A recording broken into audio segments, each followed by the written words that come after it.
¿Qué tal? ¿Cómo estáis? Bienvenidos a Enmarcando Libros con José María Marco. ¿Qué tal, José María? Muy bien, Nuria, ¿qué tal tú? Muy bien. Hoy tenemos a un invitado al que le hacemos una segunda entrevista y no descarto una tercera, porque tiene para 3, 4, 5... Muy bien, muy bien. Yo estoy seguro que le está encantado. Sí, pero encantado, yo también. encantado. Ignacio Gómez de Liaño, que hoy he pensado presentarte como creador y pensador. ¿Te parece bien? Sí, claro, por supuesto que sí. Que engloba como un Sí, poco sí. todo, ¿verdad? Sí, sí, claro. Porque el otro día teníamos ahí alguna duda, que si filósofo, que si ensayista, que si escritor de teatro, creador. De Muy hecho, bien, también muy bien. el otro día hablábamos Sí, sí. de las exposiciones de Ignacio. Hoy queremos preguntarte, José María y yo, más por tu vertiente y tus escritos filosóficos y políticos. Y me gustaría saber, y además comparto contigo una cosa. De hecho, en un programa que tuve hace tiempo en la televisión tenía una sección que se llamaba Un ratito sin ellos y hablaba de ese ratito que nos podemos permitir sin los políticos. Y es verdad que la política, que es algo de lo que tú recoges en tus libros, ha inundado todo. Nuestro punto de vista pasa por el punto de vista de los políticos y de la política. Bueno, yo creo que es la pesadilla de la actual democracia. Digamos que ha pasado una especie de dictadura neofeudal, oligárquica, digamos, que representan los políticos y que tienen unos poderes que ya los quisieran tener los dictadores clásicos, empezando por el dinero. Piénsese que el presupuesto que tenía España el último año de dictadura de Franco pues era el equivalente a 4.000 millones de euros y ahora son el equivalente a 120.000 millones de euros. Evidentemente, eso es lo que da una idea del enorme superpoder que tienen hoy en día los políticos. Si por otro lado pues les concede, digamos, el poder de determinar también, digamos, los puestos importantes de la Administración de Justicia, como puede ser el Tribunal Constitucional o los tribunales superiores, el Supremo, etcétera, incluso la forma en que el tipo de oposiciones que se hacen pues, para entrar a la carrera judicial, entonces, claro, ya no hay separación de poderes, por otro lado. Es decir, que tiene una serie de privilegios que ya los querrían los señores feudales, porque después de todo los señores feudales, primero, en una sociedad cristiana tenían que tratar bien a los vasallos, por otro lado la cantidad de dinero que disponían es un poco... Ahora estoy leyendo justamente, estoy terminando de leer una magnífica biografía, un poco enrevesada de estilo, pero magnífica como documentación, que hizo el duque de Maura al reinado y la vida de Carlos II. Sí, es estupenda biografía. Sí. Magnífica. Entonces uno se da cuenta de que, digamos, esa impresionante monarquía española de finales del XVII, y no solo la española, también la imperial, representada por el emperador Leopoldo, tenían unos problemas de dinero que a veces ni tenían dinero para comer. Creo que eso no le pasa hoy en día a ninguno que se dedica a la política. Es decir, que yo creo que hay como una especie de régimen tiránico representado por los políticos, por, digamos, la cantidad de poderes sin control que se les adjudican. Siguiendo con el tema de la política, una de las cuestiones que a ti te han interesado mucho es el control de las imágenes. Vamos a hablar un poquito de las imágenes en tu obra y de cómo has enfocado este tema, pero ya que estamos en política, ¿hasta qué punto? Nosotros pensamos que lo de la imagen es nuevo, ¿no? Que el control sobre la imagen es nuevo, en realidad viene de muy antiguo y tú lo has tratado bien, para empezar con Platón, pero después siempre los políticos han estado interesados en manipular las imágenes, ¿no? A lo largo del tiempo, ¿cómo se ha desarrollado esto? Sí, tu comentario me ha traído a la memoria el recuerdo de un libro muy bueno que tradujo un amigo mío ya fallecido, yo creo que yo lo leí en inglés, pero creo que está en Editorial Nacional, que es El poder de las imágenes en la era de Augusto, de Paul Sanke, si no recuerdo mal. Entonces, claro, uno ve hasta qué punto el Imperio Romano, representado por Octavio Augusto, pues tuvo como una de sus bases toda una política iconográfica. Pero es que ya antes había ocurrido lo mismo en la Atenas de Pericles y, por supuesto, en el Egipto de Akenatón, digamos. Es decir, que en efecto ha habido siempre, por parte de los poderes políticos, algo así como han visto la conveniencia o incluso la necesidad de arroparse con todo un universo de imágenes. Pero es verdad que hoy en día las imágenes se introducen más que en ninguna época por todas partes. O sea, después de todo, Augusto lo que podía hacer era estatuas en el foro, en determinados templos, lugares de la ciudad, pero no en las casas. Hoy en día, claro, a través de la televisión, a través de Internet, digamos, y luego por otro lado, pues los carteles publicitarios por todas partes, es decir, que sin duda la proliferación de imágenes hoy en día es exponencialmente superior a la que pudo haber en otra época, aunque en todas las épocas el poder político, digamos, procuró, digamos, revestirse de imágenes, por ejemplo, pues los duques de Florencia, o los papas de Roma, en la época de Miguel Ángel, de Rafael, o Felipe II, que era del Escorial, o Felipe IV, digamos, en fin, o Napoleón, en fin, que todos, desde luego, bueno, llegando más a nuestro tiempo, el caso de Mussolini o de Hitler. Quizá el problema está en cuando, digamos, el poder político de algún modo monopoliza o oligopoliza, digamos, el uso de las imágenes. ¿Por qué? Porque tiene muchos más medios, digamos, para hacerlas llegar al mayor número de gentes. Luego, por otro lado, claro, las imágenes, no sé si ya avanzo demasiado sobre el tema, tienen un problema. Las imágenes siempre tienen adherido un componente afectivo. Es decir, que las imágenes no son tan neutras afectivamente como los puros conceptos o incluso las puras palabras. La imagen, digamos, no es lo mismo decir amor que de pronto representar una escena amorosa, sobre todo si los amantes son gente muy atractiva, etcétera, etcétera, eso está claro.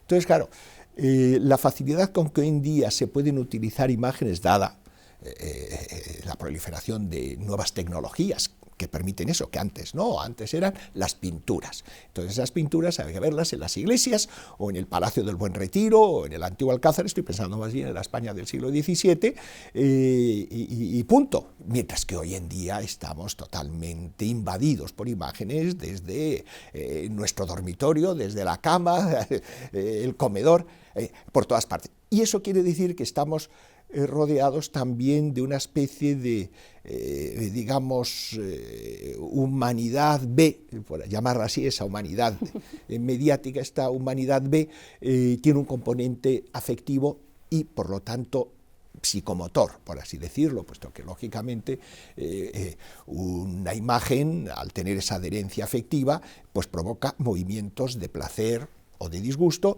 y eso da lugar digamos, a que queramos hacer una cosa o no la queramos hacer. Pero las imágenes también son, y tú lo has tratado mucho, estos son mapas de la realidad que nos llevan a conocer las cosas de otra manera, y nos invitan y nos impulsan, sí, y nos llevan a sitios en los que no habíamos estado o no sabemos que estamos, y descubrimos, sí, e incluso profundizamos en verdades diferentes, nuevas, ¿no? Yo confieso que ha sido uno de mis temas preferidos. Y todo empezó, digamos, ya desde muy joven, cuando yo en el 64, con 18 años, me incorporé al movimiento de la poesía de vanguardia de tipo visual. Esos los primeros poemas visuales de tipo concreto espacialista fue dos míos que se publicaron en una revista belga, Tafelronde, en el 65. Digamos. Entonces, claro, ya y tuve una actividad muy grande dentro y de exposiciones, etcétera, la poesía visual. Entonces ya en ese momento ya me interesó mucho, digamos, este doble componente de la cultura que es el lingüístico, el gramatical, el verbal y el visual, ya desde ese momento. Y justo en el 72, que me fui a hacer mis experimentos poéticos en Ibiza, y allí estuve 6 o 7 meses o 8, desde julio hasta primeros de diciembre, una cosa así, haciendo experimentos de tipo, digamos, poético. En ese momento llegó a mis manos el libro de la señora Jace, francesa, a la cual conocí después, El arte de la memoria, The Art of Memory, cuyo centro está en Giordano Bruno. Entonces me interesé en las artes de la memoria de Giordano Bruno. Y de hecho, yo hice una edición que se publicó en Taurus en el 73, Mundo, Magia, Memoria, en la cual se traducía por primera vez en ninguna lengua moderna el Tratado de Magia de Bruno y su sistema de la memoria más completo, y el último, que es el de Imaginum Signorum et Idearum Compositione, es decir, sobre la composición de signos, imágenes e ideas. Entonces, eso me hizo profundizar en el tema de la importancia de la imagen y de la imaginación. Es verdad que ya Aristóteles decía que no se puede pensar si no se puede imaginar, es decir, que la imaginación de algún modo es lo que nos constituye. Imaginación y memoria es lo mismo, digamos, la imaginación es la memoria proyectada al futuro y la memoria es la imaginación más bien que se proyecta, que mira hacia el pasado.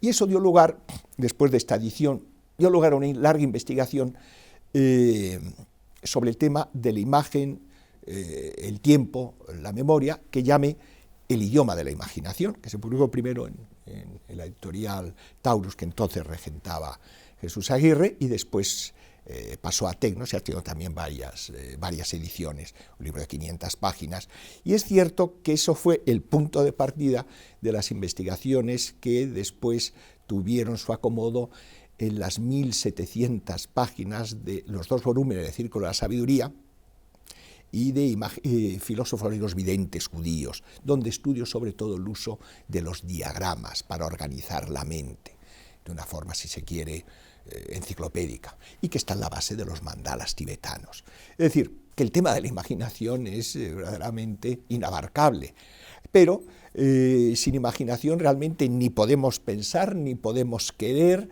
ni odiar, pero claro, por eso, o sin memoria. Bueno, la memoria es lo que nos constituye como personas. ¿Quiénes seríamos cada uno de nosotros si no recordásemos lo que hemos hecho, o lo que han hecho la gente que nos rodea? Pues no seríamos nadie. Es verdad que la imaginación está relacionada, yo creo, con la inteligencia. No sé qué te parece. Sí, y claro, no basta solo la imaginación para ser inteligente, porque, como ya lo había dicho, creo que Thomas Hobbes, el exceso de la imaginación puede llevar fácilmente a la locura.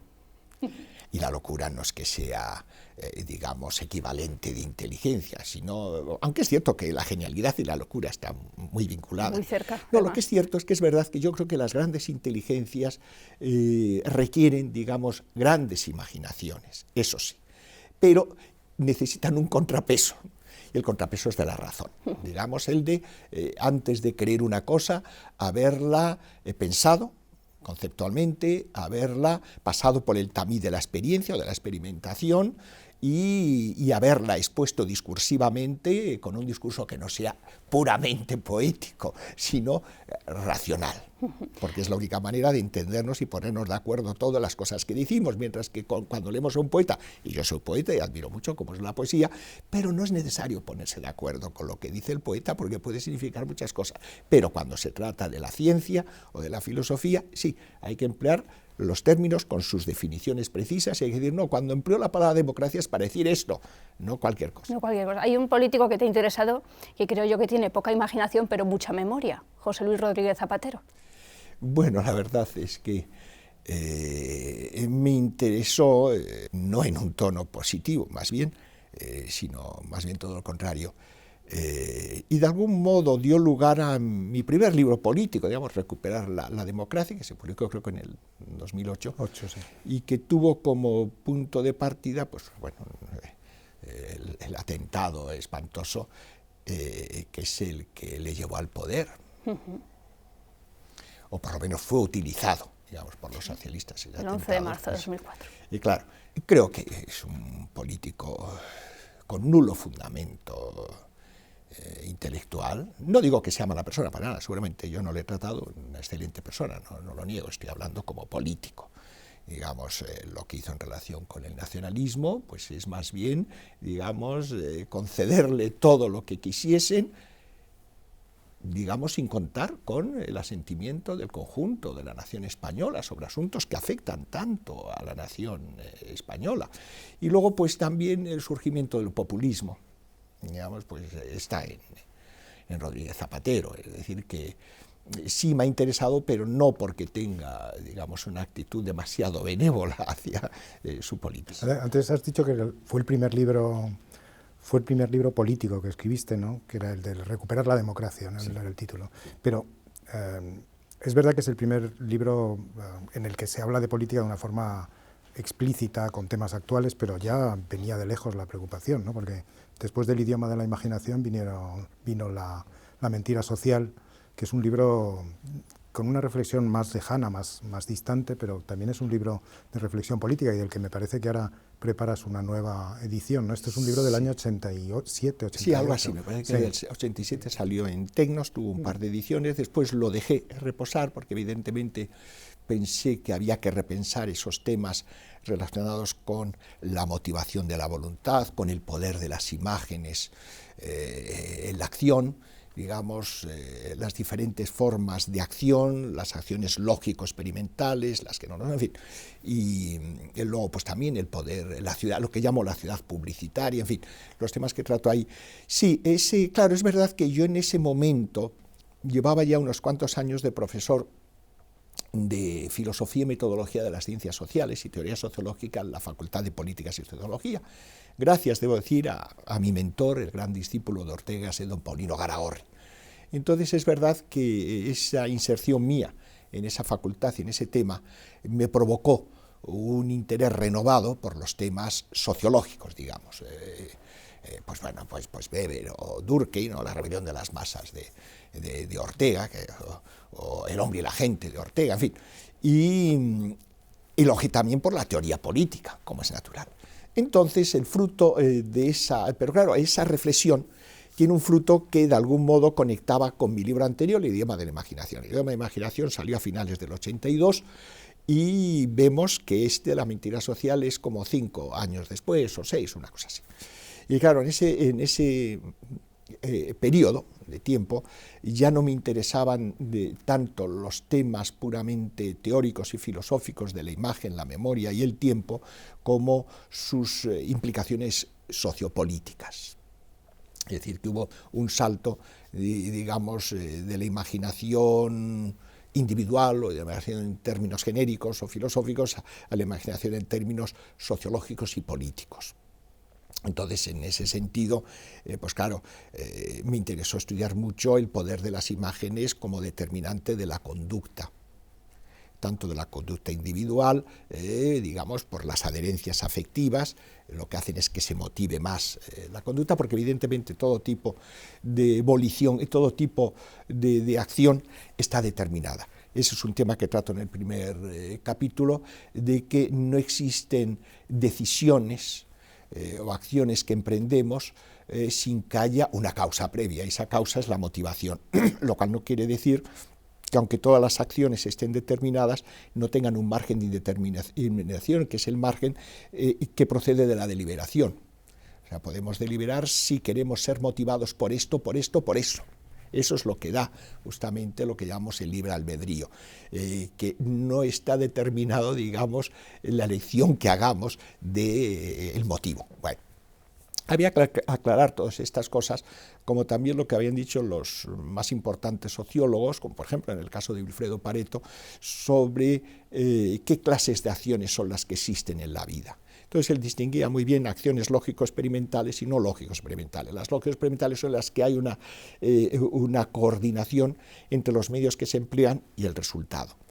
Y digamos, pues el ingeniero que va a hacer un puente, lógicamente estudia muy bien los materiales que emplea, hace cálculos de todo tipo y al final el puente funciona. Mientras que un ejemplo, recuerdo que ponía de no lógico experimental, pero que pueden ser igualmente efectivas, pues es eso, el jefe de una tripulación de navegantes griegos que invoca a Poseidón. Evidentemente no hay una relación entre la invocación de Poseidón y el que se libren de un naufragio desde el punto de vista lógico-experimental, pero sí se cree, digamos, los tripulantes, que Poseidón sí tiene ese poder, con lo cual les puede dar confianza, etcétera. Entonces, me resultó muy interesante ver todo ese tipo de acciones que pueden ser muy efectivas y que no deben olvidarse, porque quieras que no, el uso de la razón es un poco duro y no toda la gente está cualificada para razonar bien.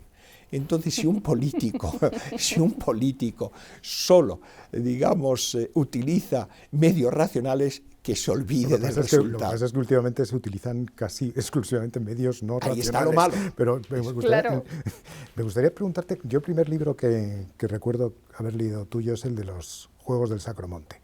Es un libro ya de hace mucho tiempo, casi no me atrevo a decir cuánto, pero es un libro de una muy bonita reflexión y narrativa y ensayística, de una forma muy original, sobre una gran falsificación. Y ahora que vivimos en un mundo de la posverdad y de en el que se habla tanto de la falsificación permanente en la que vivimos, yo siempre he pensado mucho, bueno, he pensado algunas veces en aquel libro como un libro iluminador desde el principio, ¿no? Era un libro sobre la famosa falsificación de los textos de los plomos, ¿no? Famosos, que apareció en el monte que entonces no se llamaba Sacromonte, en Granada, ¿no? Sí, pues, entonces era Monte Valparaíso.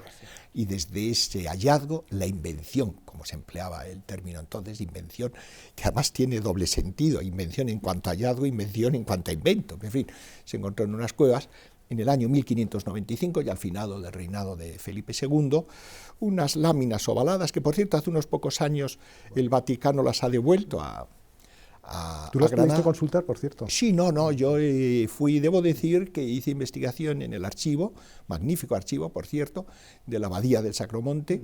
El abad que había, que creo que después se secularizó el abad, que ahora mismo, desgraciadamente, ya tengo una edad en que los apellidos, era un hombre cultísimo, que me facilitó todo, y que incluso cuando se publicó el libro lo comentó muy elogiosamente.